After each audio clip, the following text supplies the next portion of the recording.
When we talk about cannabis, there is the medical cannabis conversation and the recreational cannabis conversation. So I'll start with recreational. Looking ahead to July 1st, 2018, and cannabis is now a legal substance, it doesn't mean that there aren't restrictions in the workplace.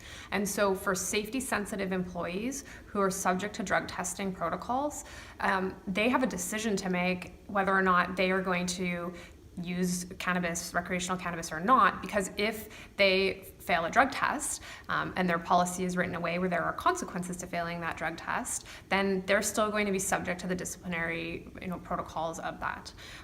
Now, when we look at medical cannabis, the same safety issues exist, but where medical cannabis can get a bit more complicated is employers have a duty to accommodate, just like any other medical prescription, to the point of undue hardship.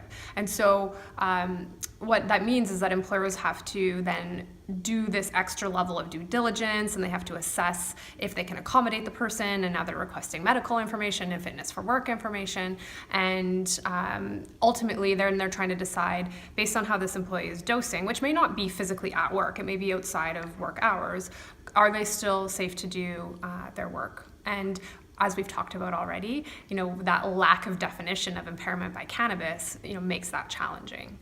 So safety is a really key core kind of conversation here, but I think what's really challenging is cannabis consumption does not equal impairment at all times. It's because somebody's consuming cannabis in the evening on a Friday doesn't mean that they're going to show up for work impaired on a Monday.